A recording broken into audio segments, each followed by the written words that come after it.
Great. Okay, ladies and gentlemen, I call to order this hearing of June 26, 2025 for case number Z0498-24, an appeal of the director's approval of the Bonaparte cell tower. My name is Joe Turner. I'm the county's hearings officer. I'll start with some brief announcements and a summary of the process that will follow so everyone understands how you can participate in the hearing today. I start by saying I'm not a county employee. I am licensed as an attorney and trained as a planner. I serve under contract to the Board of Commissioners. I say that so you know you're getting an independent review of the application or the appeal before me today. My role as the hearings officer is to conduct public hearings and make decisions about certain land use matters in Clackamas County. In making those decisions, I'm required to apply the county's existing laws. I am not a policymaker. I don't have the authority to vary from or change the laws. If you think that the laws need to be changed, you can work with Planning Commission and Board of Commissioners to do that. But state law requires that this application be judged based on the laws in effect when the application was filed. As a hearings officer, I'm to provide an unbiased decision maker. I believe I am unbiased with regard to this application. I have not had any pre-hearing contact with any of the parties regarding the substance of the application, and I don't have any interest in the subject property or any of the surrounding properties. But anyone has the right to challenge my impartiality, to argue that I'm biased in one way or another, and you can do that when it's your opportunity to testify. This is a de novo appeal, which means the applicant continues to bear the burden of proof on all applicable approval criteria, and I am not allowed to give any weight to the planning director's decision. I'm required to make an entirely new decision. Procedure will follow. I'll start by asking staff to summarize the planning director's decision and their response to the appeal. Then the applicant will have the opportunity to present their proposal and respond to the appeal. Then the representatives of the appellants will have the opportunity to present their appeal. Then if anybody else who's not the applicant or appellant wants to testify, they can do so. Once everyone's had an initial opportunity to testify, I will give staff and the applicant alone the opportunity to respond to the testimony that was offered. If those responses include any new evidence, I will give everyone a chance to respond to the new evidence. Otherwise, I'll close the public hearing without taking additional public testimony. Anyone with an interest in this application may offer relevant oral or written testimony, but testimony should be relevant to the applicable approval criteria, which are set out in the staff report. I will note that concerned with environmental and health effects of radio frequency emissions are not a relevant criteria. Federal law prohibits the county from considering those issues. The federal government has determined that compliance with the RF emissions of the federal agency that's responsible, I can't remember which acronym specifically that is, they've determined that those limits are adequate to protect human health and the environment, and so I cannot consider those issues related to potential health and environmental impacts of RF emissions. So I won't allow testimony on that issue, but it has been raised in the appeal. It's been preserved for the record. Also, please don't repeat testimony offered by yourself or earlier witnesses. Repeating your testimony doesn't make your case any stronger. This isn't a popularity contest. Whether everybody loves it or everybody hates it is not an issue I get to consider. The only issue that I get to consider is whether the application does or does not comply with the applicable approval criteria. It's also important that all parties make their best case to me. My decisions are final for purposes of the county, but may be appealed to the Land Use Board of Appeals, or LUBA. However, LUBA generally will not allow new testimony and evidence on appeal. They'll decide any appeal based on the record before me. So if you feel it's important that myself or any future decision maker knows something about this application, you need to make sure it gets into the record before me.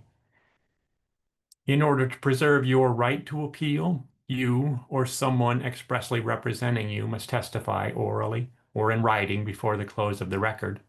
And in order to raise an issue on appeal, someone must have raised that issue before me with enough specificity that people can understand what the issue is. If you feel you need more time to prepare, you can ask me to hold the record open or continue the hearing. If I hold the record open, you'll have the opportunity to submit additional written testimony and evidence after the hearing. And if I continue the hearing, we can come back and do this again at a later date. But whether or not the hearing is continued or the record is held open for any other purpose, state law requires that I hold the record open for an additional week for the applicant alone to submit a final written argument without any new evidence. Anybody else wants me to hold the record open for any other purpose or to continue the hearing, you must make that request before the close of the hearing today. Also, my decisions must comply with state law that requires that I issue a final written decision within 120 days after the application was filed. So there's some limit to how long I can continue the hearing or hold the record open. When you testify, please begin by stating your name and your full mailing address.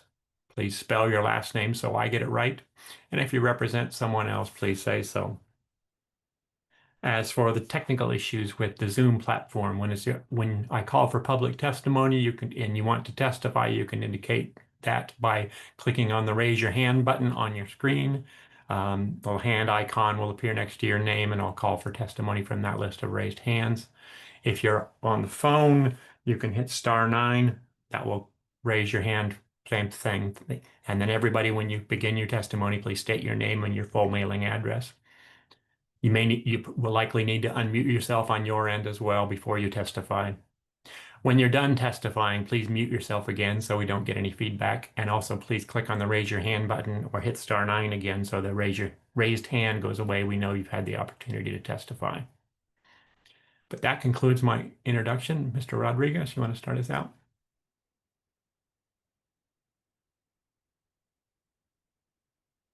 You're muted, Mr. Rodriguez.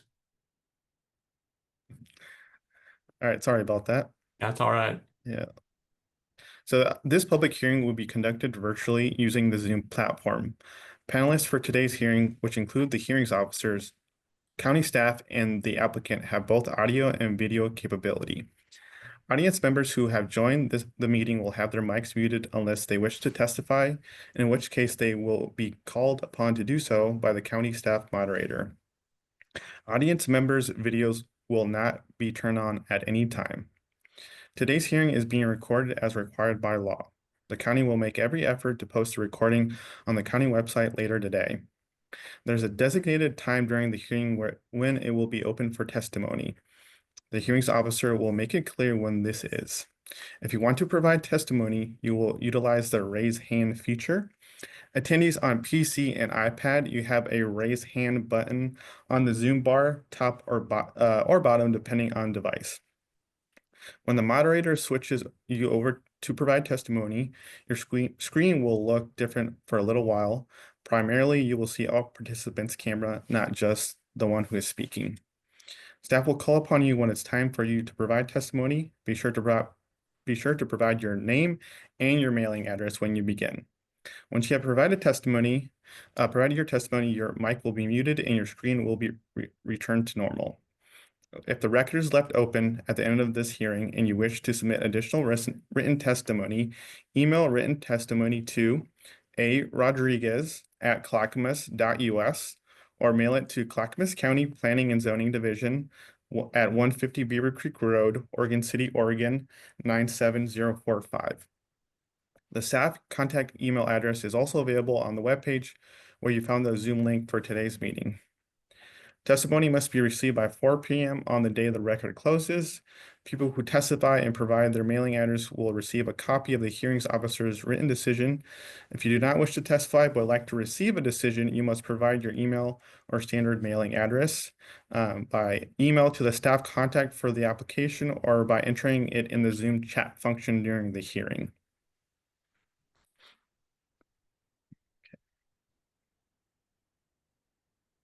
So I'll just go into my presentation, PowerPoint.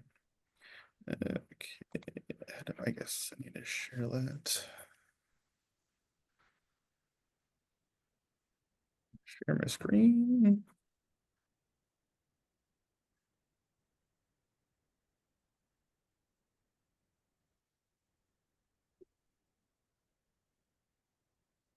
There we go. Ready? Yep, we're seeing it. All right.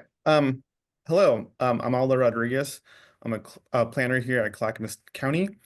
Today's will be the appeal hearing for case file Z0498-24. And I'll be going over this presentation. The PowerPoint will consist of a project overview, approval criteria, and our recommendation. The application type is utility facility in EFU. So specifically, it's a wireless telecommunication facility. The applicant is Verizon Wireless.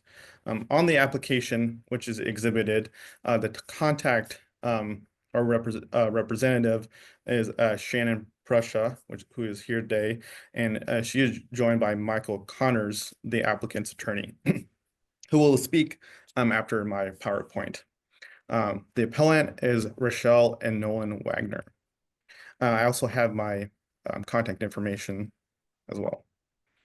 So we're just going to go over, the proposed cell tower tax lot locations. It's on tax lot 1400 and 1500. I did include, which is on my staff report, the tax lots in common ownership as well. And the address is 21616 Southeast Bona Park Road, Damascus, Oregon 97089. The zoning is EFU. It totals 19.84 acres, and it is located in the UGB. So the proposed overview is the application proposes the construction of a 150-foot tall stealth telecommunication tower or cell tower, with a 50 by 50 area that will include equipment cabinets and a backup propane generator. The applicant applied for a utility facility in EFU, which in the ZDO wireless telecommunication towers under 200 feet in the EFU zone fall under the utility facility for a public service. The public service provided by the applicant is the Verizon wireless network for cell phone and internet usage.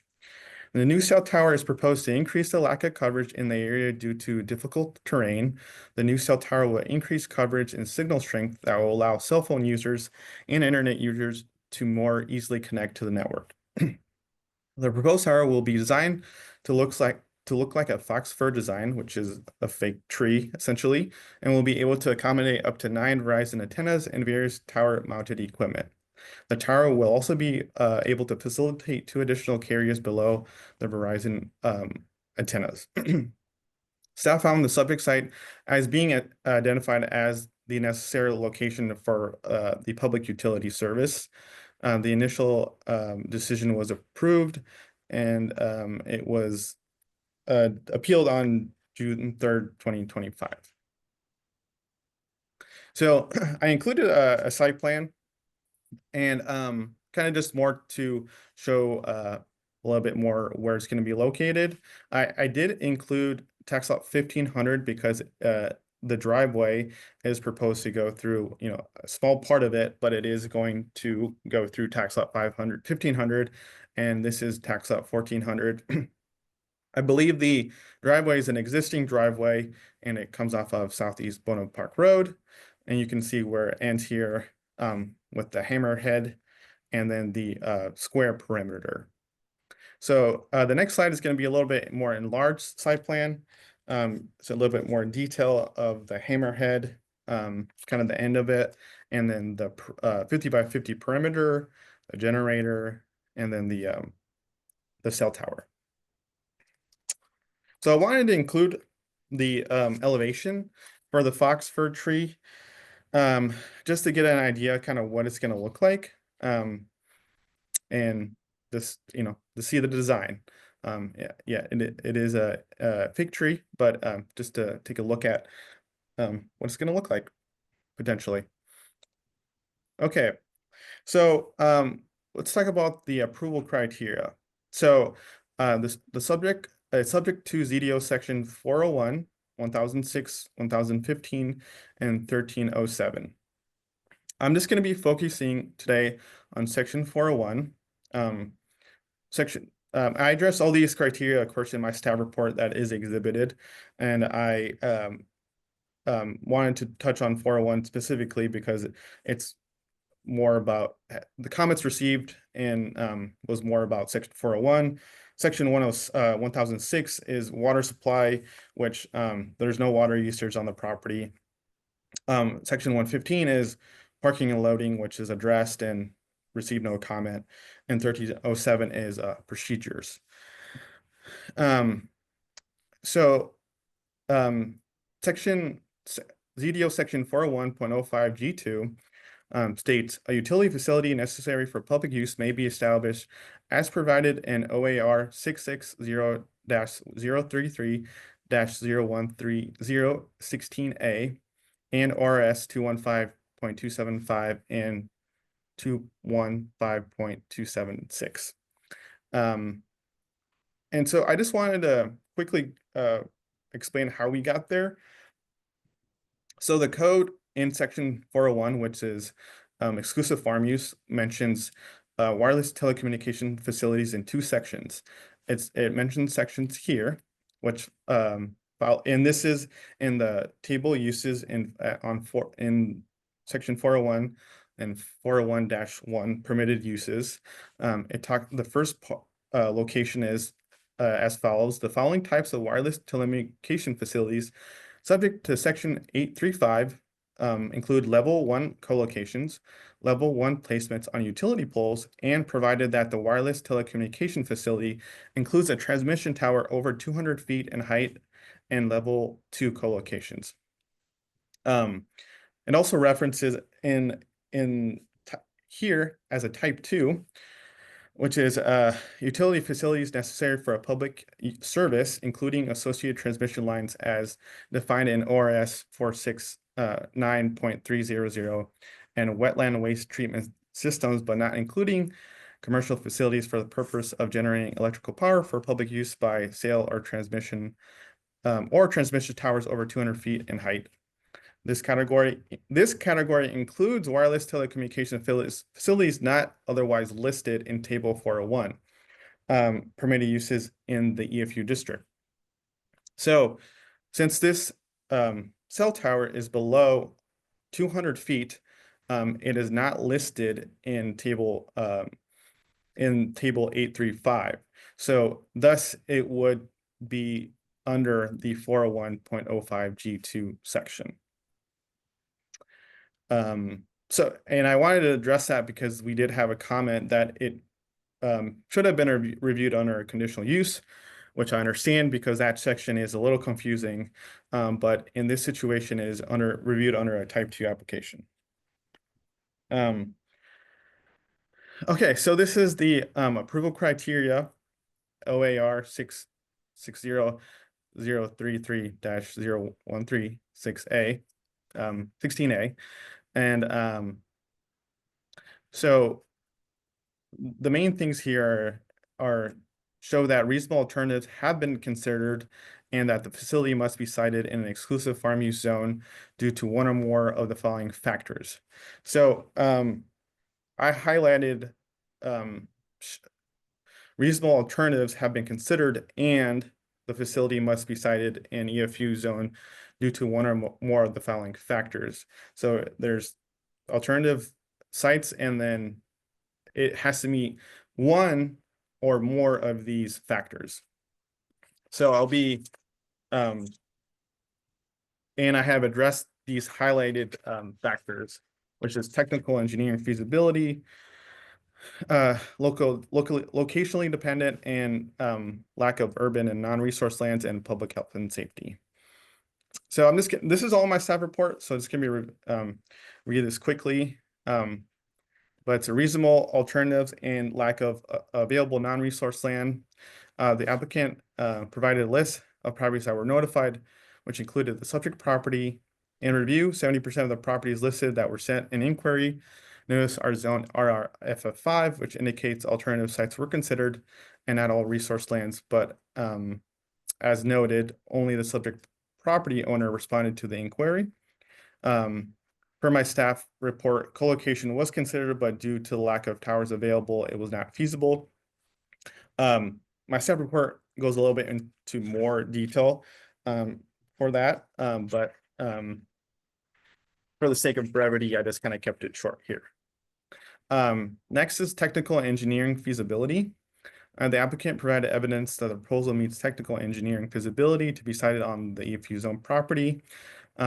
Staff understands technical and engineering feasibility to be an evaluation that details the technical requirements, constraints, and capabilities of the proposed development to determine whether it is feasible to develop, implement, and maintain it when given its constraints and available resources. The applicant states the Verizon radio frequency engineering team evaluated the gap in service and coverage in the area. From the evaluation, the applicant produced the coverage map to show technical requirements, constraints, and solutions that proposed the development would provide.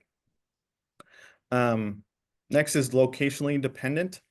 The applicant provided evidence that the proposed facility is locationally dependent because the proposed location is an area of lack of coverage and is one of the highest geographical points within the reduced coverage area, along with being large enough to accommodate the facility. The increase in elevation of the subject property will allow strong radio frequency signals to be broadcasted to benefit people within the vicinity of the areas challenged by topographically thick vegetation coverage. The proposed cell tower benefit cannot be satisfied on other lands due to the lower elevation and the existing vegetation limiting the signal. Therefore, the applicant is proposing to place the cell tower on resource lands zone EFU. Additionally, in a cursory review, the subject property is in a higher elevation, 700 feet and above, and the surrounding areas range from 450 to 700 feet. I wanted to include the coverage map just to get people can see kind of, because this is kind of one of the main references and exhibits in the staff report and in the application. This is the current frequency of coverage, and you can see that there is some gaps in that currently, and this is kind of the proposed with the cell tower. As you can see, it increases the coverage. So I just wanted to show that. And for public health and safety, the applicant identifies that the cell tower is needed for to protect public health and safety by increasing coverage for customers to reach emergency services. So I just want to so we reviewed the approval criteria. The appellant reasons for appeal were health and safety concerns, environmental impact, aesthetic concerns, wildlife safety, so wildfire safety, property value, and lack of transparency. Staff has determined that these reasons are not applicable, and thus sticks with their initial decision as approved with conditions. So staff's recommendation is approved with conditions. And that concludes my presentation. Here's my contact information if you all like to reach me. Thank you, Mr. Rodriguez. Ms. Prussia or Mr. Connors, who wants to go first for the applicant? Thank you, Mr. Turner. Mike Connors, Hathaway Larson, LLP, address 1125 Northwest Cooch Street, Suite 550, Portland, Oregon 97209. I'm here on behalf of the applicant and will be handling the majority of the presentation. Shannon Prussia with Urban Wireless is the site consultant that's worked on this application as well. She's here as well to answer any questions that may come up. Because she has a little bit more background and more of the technical information on this. Did want to just confirm that we sent you a official response to the appeal and some additional information on Tuesday. I apologize for addressing the letter to Carl Cox. We were told that that was going to be the original hearings officer. I think there was some mix up. So at any rate, There was, yeah, apologies about that, but I'm no sure you problem. probably figured it out.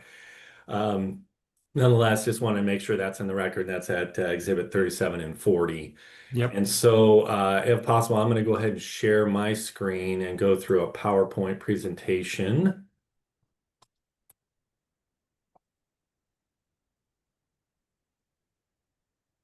Second.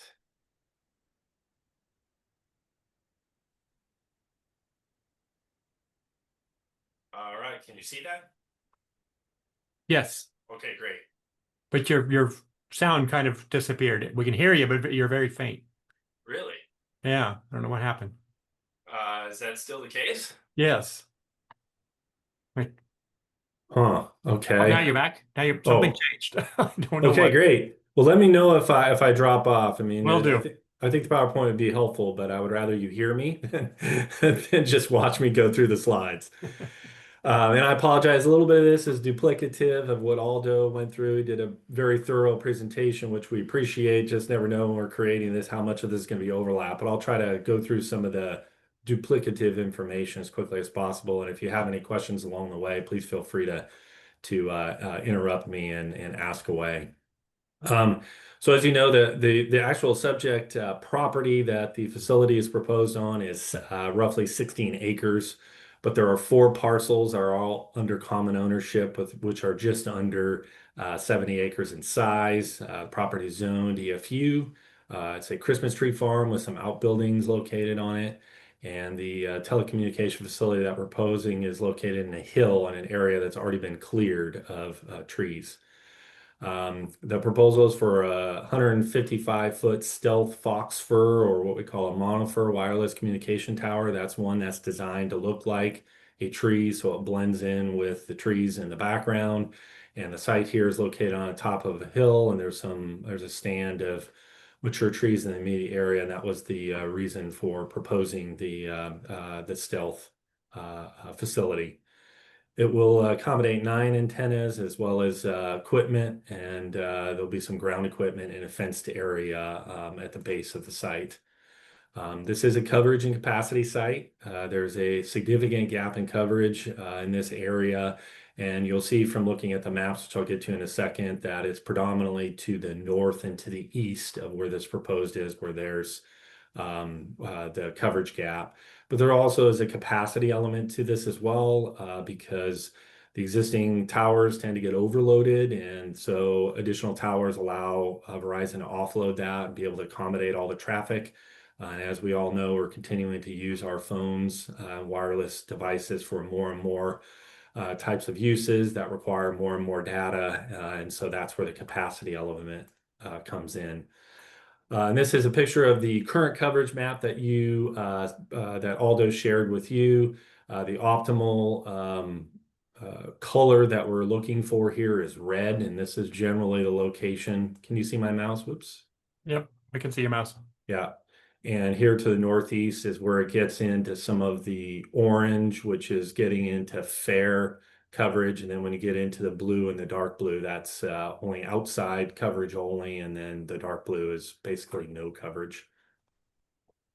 And this is a utility facility necessary for public service. It's an allowed use in the EFU zone. That's both recognized under the county code, which Aldo covered really well, but it is also recognized under state law. In fact, there's some court cases, both at the Supreme Court level and LUBA courts, that basically say, like all uses in the EFU zone, state law basically dictates what types of uses are allowed in the EFU zone and what approval criteria apply to those uses. And both Supreme Court and LUBA have determined that for these kind of facilities, public facility necessary utility facility necessary for public service, the state law standards are the exclusive standards, and local governments are not entitled to impose additional criteria. And Aldo again did a really good job of going through the specific standards in ORS 215-275. But basically, the general standard is that an applicant must show that reasonable alternatives have been considered and that facility must be sited in EFU zone. In other words, if you're going to propose one of these in the EFU zones, as an applicant, you have to show that you considered other alternatives to avoid having to use the FU zone, and can demonstrate that those other options aren't feasible to meet your objective for your proposed facility. So in terms of the alternative options, Aldo mentioned this earlier, it's a pretty hilly terrain area here, and we need the facility to be located near two search rings that Verizon's RF engineers created to determine what is the optimal area to be able to provide to resolve the significant gap in coverage. And in this area, it's a little unusual. They defined two search areas, in large part because of the hilly terrain. There were sort of two hilltop areas that had sufficient elevation to get over a ridge line that would then project a signal to the north and to the east. And in terms of the alternatives that we considered, they need to be near these search ring areas, either in or very close near them. And the two kind of candidates or groups that we looked at before selecting this site were existing telecommunication towers to co-locate on, as well as some non-EFU zone properties in the area. And this is a map that's in our application material that shows the existing telecommunication facilities. The blue dots are actual towers. The red dots are just antennas. So those red dots don't provide any kind of co-location opportunity. But you've got sort of these three over here, and then the CCOM tower up to the north. And so Verizon considered those towers, and basically the closest towers that identify the Pleasant Valley, Kingbird, and Damascus towers. Verizon already has wireless antennas on those facilities, so there's no benefit in adding more antennas to them. We did reach out to CCOM, Clackamas County Safety Services, and their tower, and they advised us that that particular tower is only for their emergency services only. It's not constructed for carrier purposes, and they're required to preserve space for their future needs, given the emergency services is a high priority. There was an additional tower that was identified in one of the public comments, the Sprint Nextel tower. And I'll go back a slide. That tower is roughly here in this blue dot, kind of between the Kingbird and Damascus site. And we did look at that. We had our RF engineer look at that, provide a letter, and that's part of the June 24th material. It was just confirming what we knew before, which is that site won't work because it doesn't provide the necessary line of sight to the north. And if you look at it here, it would be right in between two existing facilities where Verizon already has it. And it's this area up here that really needs the coverage. So adding a tower here to have them three in a row on this side of the ridge line, because there is a ridge line right along here, wouldn't provide the coverage for this facility. So we determined based on that there was no existing towers that could provide our coverage objectives here. And just want to note to those folks that have noted some co-location, why can't we put it on a tower? Trust me, is far easier, cheaper, less controversial for Verizon to co-locate on a tower. So there's a strong incentive to do that if we can, but unfortunately in this situation, there's just no alternatives or existing towers that can satisfy our coverage needs. So then the next thing we did is we looked at various non-EFU zone properties. And in order for any property to be able to satisfy the objectives here, it needs to be near the search ring area. We have to have a willing property owner that's willing to lease space for a tower, because we can't force property owners to do that. It needs to be large enough to provide for setbacks, at least a setback. The county has their setbacks, but typically we like to set back the height of the tower, and is of sufficient elevation in order to meet our coverage and capacity objectives here. And in the record, we provided copies of the property owners that we identified that could meet those needs, some of which are also EFU zone, but many of which were RR5, rural residential.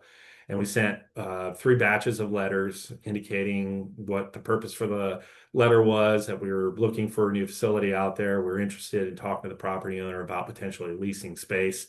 And there was only one property owner in that group that actually responded to us, and that's the owners of the subject property that we're proposing the facility on.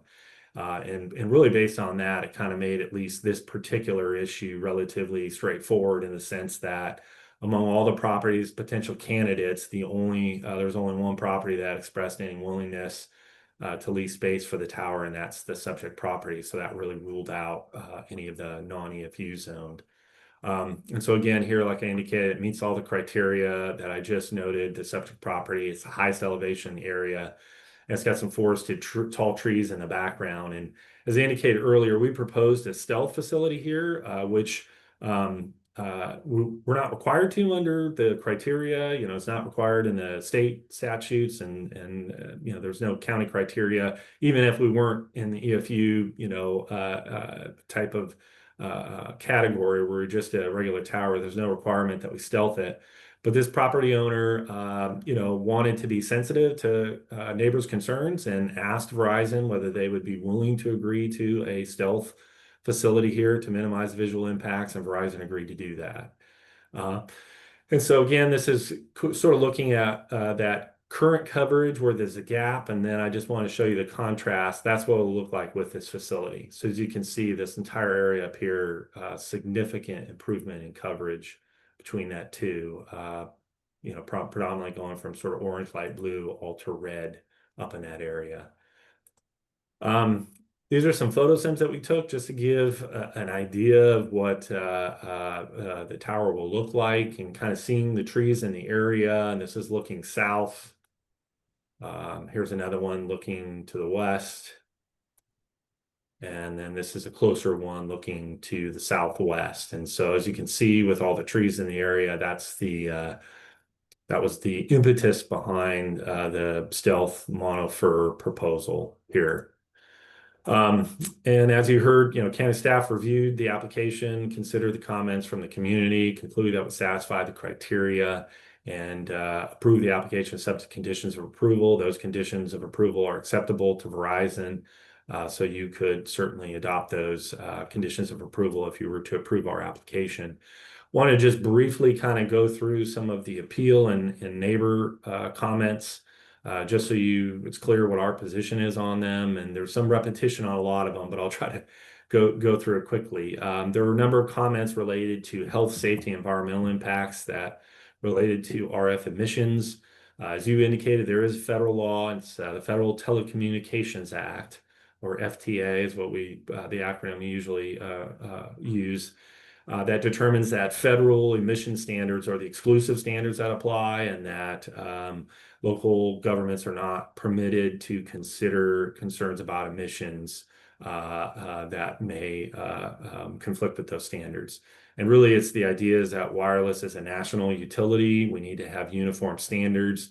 There's extensive studies that have gone into RF emissions. And so the idea is, even though I can understand why people don't like being told you can't really testify in this, is that these are the standards that need to apply uniformly throughout the country based on the science that was used to determine those standards. And then secondly, it's not a relevant criteria under the state law utility facility necessary for public service. There were some comments about the visual aesthetic impacts. Similarly, those are not relevant under the state standards utility facility necessary for public service. But as I indicated earlier, we did propose a stealth monofur, again, to try to be sensitive to the property owner, being sensitive to the neighbor's concerns. And we do believe that those will mitigate the visual impacts of this facility. Comments about property value impacts. Not only is that not relevant under the state law applicable to utility facilities, but there's also some case law that says that local jurisdictions can't consider impacts on property values unless the applicable standards, whether they be state or county, require consideration of property values. And in this case, the county doesn't have any such standards, in addition to the fact that those standards are not in the state statute either. And really, there's been no evidence of that. I know there's been allegations and there's presumptions that that would have the impact, but there's no evidence to support those allegations. There's a comment about lack of transparency, community involvement. I don't think there's been any allegations. I think the record is clear that both the county and the applicant comply with the procedural requirements. And you know, the community has had opportunities to comment on this both during the Type 2 staff review process and as part of this hearing. So we feel that there has been some transparency and there has been opportunity for community comment involvement. There were comments about fire risks, again, not relevant to the state statute approval criteria. There's no evidence to support. I know that there was some allusion to some other instances, but those appear to be more like power line type related things. I don't think there's really any evidence that's applicable to wireless communication facilities.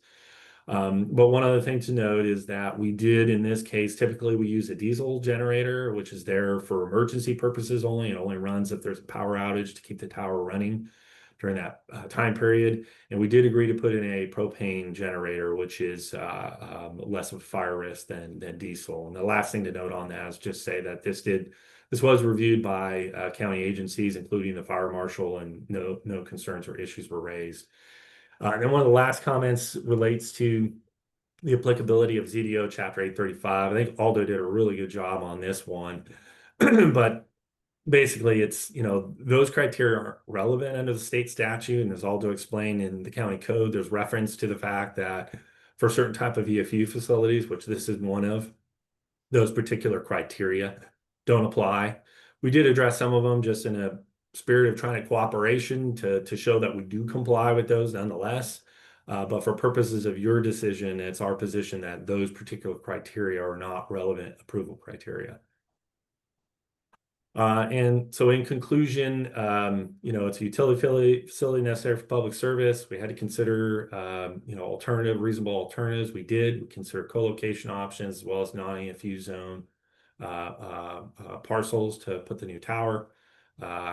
Substantial evidence record demonstrates this is the only feasible option to satisfy our objectives for the site. The county's reviewed this and approved it in their decision and continue to recommend approval.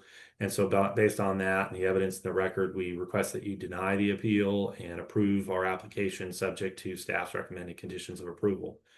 And with that, that concludes my presentation. I'm happy to answer any questions that you might have. Thank you, Mr. Connors. Mr. Rodriguez, I forgot to ask, where are we on the 120-day clock? I know the applications notes it ends, I think, this Saturday, but there was I think there was at least one extension. I'm just not sure where we're at, what the actual deadline is. Okay. Yeah, so we are currently on day 119. With the extension, it would be, which is 14 days, would be extended to day 134, which would be July 11th. Okay, thank you. Finish my note here. I did want to ask Shannon, was there anything that I missed or you think that should be added? Nope, I think you did a great job. Okay, thanks. Okay. Thank you, Mr. Connors. Now it's the opportunity for the appellants, Rochelle and Nolan. Name's getting cut off on my screen, so I can't get the last name. Who wants to go first on behalf of Rochelle and Nolan? And you'll need to unmute, whoever does needs to unmute themselves. Okay, looks like Wagner. Yes. Good morning. My name is Rochelle Wagner. I live at 12050, excuse me, Southeast Weiss Road in Damascus. And I'm here to respectfully appeal the approval of land use permit Z0498-24 for the proposed Verizon wireless cell tower at 21616 Southeast Bonaparte Road. We are here because this application was approved using the wrong process, contains major zoning violations, and was pushed through without appropriate public oversight. Under Clackamas County Zoning and Development Ordinance, ZDO 835.05, Section B, and Table 835-1, this tower is classified as a Level 2 wireless telecommunication facility. In an EFU zone, this makes it a conditional use, which requires a Type 3 review. Not a Type 2. A Type 3 review mandates a public hearing and includes detailed review of farm use conflicts, alternate locations, and visual impact. But this application bypassed that process and was approved under Type 2 without any hearing or neighbor input. That's procedural error and it invalidates the permit. There are also numerous zoning violations. ZDO Table 835-2 requires towers and EFU to maintain a 2,640-foot separation from other structures. After a trip to the surveyor's office this week, we found that surrounding homes are as close as 645 feet to the proposed tower. And there's no place on the property to locate this tower 2,640 feet away from structures. It is important to note that no adjustment was filed under Z0160-25, which would have triggered a proper Type 3 review. The applicant did not provide a certified engineering statement rejecting colocation as required under Z0835.06 section D1A. Instead, they submitted internal horizon maps, no independent review, and no structural analysis. Finally, this project includes the removal of 33 trees and a 155-foot steel tower that will visibly protrude above the canopy. Yet, it includes no visual mitigation or landscaping plan, violating ZDO 835.06, section D, number 5. Thank you for your time, and now I'll hand it off to Britt to cover the remaining public safety concerns. Good morning. I'm Britt. Good morning. I'm Britt. I'm sorry, I missed your last name there. Sasterwood. I'll spell it for you. S as Thank in you. Sam, A as in apple, S as in Sam, T as in Tom, R, A, W, I, D as in dog, J, A, Y, A. And your first name, B-R-I-T-T? T, T, A, and Y. Oh, B-R-I-T-T-A-N-Y. Brittany, Yep. thank you. Brittany, yes, I go by Thank Britt. you. Okay, Mhm. thank you.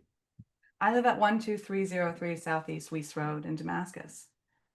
And I am here to speak on the public safety issues related to this tower application. First, the application includes no RF safety documentation under FCC regulation 47 CFR 1.1310 and the Telecommunications Act of 1996. Wireless facilities must demonstrate compliance with maximum permissible exposure limits. That analysis was not submitted. There's no signage plan, no modeling, and no evidence that nearby homes would be protected from excessive RF exposure. This is also a violation of Clackamas County Code ZDO 1006.06C, which requires public safety compliance with federal regulations. Recent government studies support stronger setbacks. The 2020 State of New Hampshire Commission Report on 5G Health and Environmental Effects formally recommends a minimum 500-meter, 1,640-foot setback between wireless antennas and residences, schools, and businesses. The proposed Verizon tower is well within that distance. One home on Bona Park is 645 feet from the proposed tower site. The Commission's findings were grounded in the scientific studies and a bipartisan review of public health concerns. Their precautionary recommendation aligns with the international best practices for minimizing biological risk and exposure uncertainty. Okay, as I noted at the start, though, I cannot That's fine. condition or deny this on that standard, so I'll ask you to move on to another issue. I want to acknowledge that for emergency purposes, phones allow satellite and emergency calls when there is no service. I'm sorry, I missed that. I didn't follow what you were saying there. 911 emergency calls are what? When you are in a no service area, you can make an emergency call with your cell phone via satellite. Via satellite. I didn't know that. Okay. Second, and equally alarming, is the wildfire risk. This tower includes a 1,000-gallon propane tank and trenching through a forested slope, yet the application includes no fire mitigation plan, no emergency access detail, no response strategy, and nothing. The site is in a wildland urban interface where utility infrastructure has been known ignition source. According to the Oregon Department of Forestry, over 75% of wildfires are human caused, with utility equipment increasingly identified as a source. In 2020, the Archie Creek fire was linked to power line ignition and caused hundreds of millions in damages. Proposals like this without mitigation, putting neighboring homes, farms, and forests at increased risk. Oregon Revised Statute 215.25 requires that utilities in EFU zones must demonstrate necessity. lack of alternatives, and must not significantly increase risk to surrounding farmland and uses. Verizon has not met that burden. At the time when Oregon is taking wildfire prevention seriously, the proposal runs directly counter to those efforts. For all these reasons, we respectfully ask you to revoke this Type 2 approval and require the application to be processed through a Type 3 conditional use. Precedent where RF emissions, health and safety standards have been, there are precedents where RF emissions and health and safety standards have denied the construction of these cell towers. I would like to acknowledge that. And the subject property only does not respond to so many of the Clackamas and Oregon and federal mandates that would deny this tower to be in this exact location. Verizon must be held to the same standard as everyone else, provide real alternative analysis, submit RF and fire safety documentation, and engage in a public process that reflects the impact of this project. We are here to say that this site is not an appropriate placement of this tower, and we are here to say that we must all follow the code. Thank you. Thank you, ma'am. Would you be willing to submit your written statement there? I tried to catch everything, but there was a couple of citations. I'm not sure I got completely accurate, but that would make my life easier. Thank you, ma'am. You can send that to Mr. Rodriguez via his email after the hearing. Okay, got it. Mr. Wagner, did you want to testify? You're also listed as an appellant.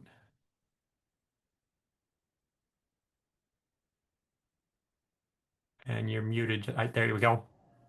No, my wife covered everything. Great. Thank you, sir. Is there anybody else who'd like to say something about this this appeal rather? If so, please click on the raise your hand button. If you're on the phone, you can hit *9 to do that. But I'm not seeing anybody, but I gotta switch screens. Okay. I am not seeing anyone. Any response from the county?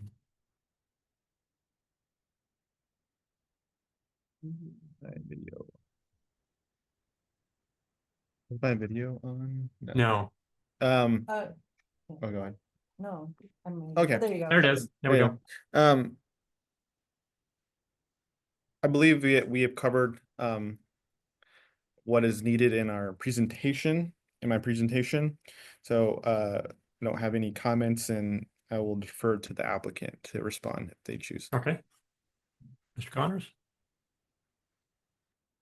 For the record, again, Mike Connors here on behalf of the applicant. I'll make this brief because all the comments that I heard were all comments that I believe pertain to issues that are not relevant under the criteria. And as I indicated in the letter, the law is very clear. This is certainly not the first time that a telecommunications tower has been proposed in the EFU, and this standard has been addressed. And it went in one case all the way up to the Supreme Court. And the appellate courts in LUBA have been very clear that for purposes of these facilities, the state law is the exclusive standard. That's why the Clackamas County Code has similar language to make that very clear. And all the issues that I heard pertain to other code criteria or other issues that weren't relevant, including some of the RF emissions issues, as you noted, are not relevant. But I just wanted to comment on a couple of things just to make sure you understand in terms of how we look at some of the issues that have been raised. Again, not applicable to approval criteria, but there was reference to there being a standard in Chapter 835 that towers be 2,650 feet away from homes. That's a tower separation standard. That's a standard that applies in distance between towers, not between towers and structures. And in this case, as has been indicated, the closest property line to the tower here is well over 600 feet. So with a 155-foot tower, it's pretty far removed, and I don't see any conflict there. But just wanted to clarify that there's not a typical standard that there be a 2,650-foot separation between towers and houses or structures. That's between two different towers.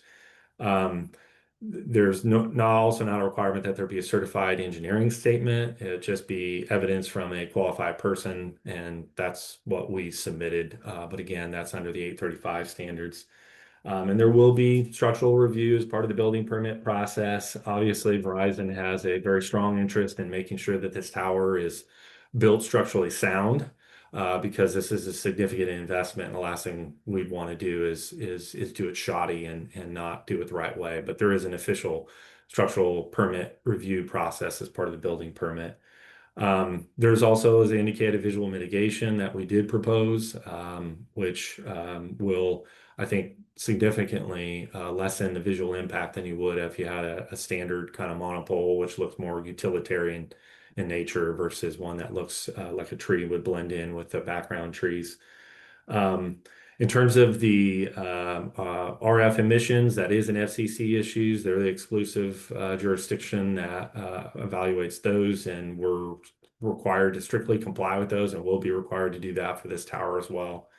And in terms of wildfire, I don't believe there are any standards that are there. I mean, I understand people's concerns about, uses, whether they be utilities or homes or what have you in rural areas. It does present somewhat of a fire risk than it would if there was no development. But I think we use the standards in the code to determine what kind of level of risk is acceptable. And in a lot of these cases that have been cited, they're more utility lines, power lines, and we still have power lines that go through forested areas. So I think that's a pretty good indication that this is not going to be a significant fire risk.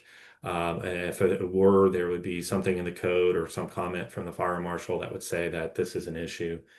And, I just want to echo that the comments that were made was that, Verizon should be held to the same standards as everyone and should be required to comply with the code. On that, we agree with the appellants.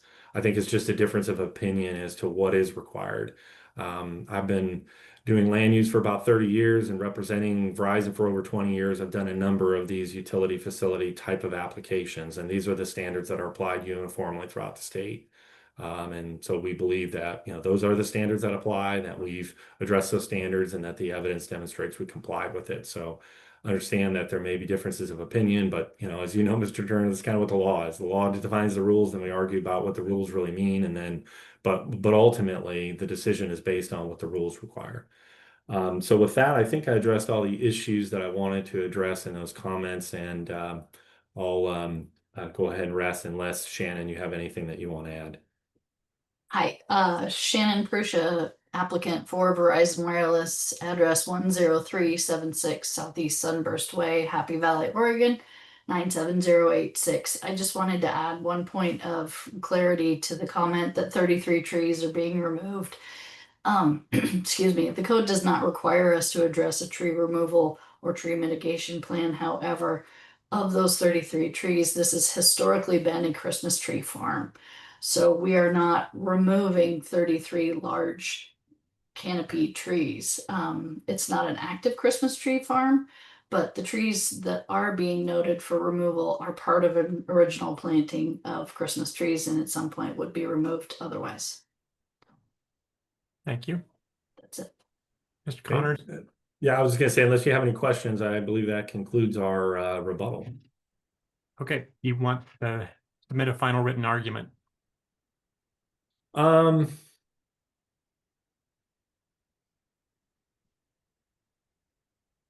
don't believe so, because I believe the issues that have been raised are pretty consistent with what's in the written comments, and we tried to address those in our June 24th letter. If there are any issues that you feel may not have been covered adequately, I'm all ears on that and would be happy to submit a final argument.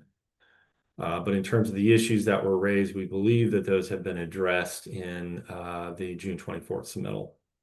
Okay, thank you, Mr. Connors. We'll get the calendar, see where we are on the block here. So I have just exactly 2 weeks in a day to issue this decision, so that's not an issue. I can get it out. So with that, I'm going to close the record, close the hearing. I think it appears generally this application does comply with the approval criteria. Generally, I agree with Mr. Connors' summary of the applicable law.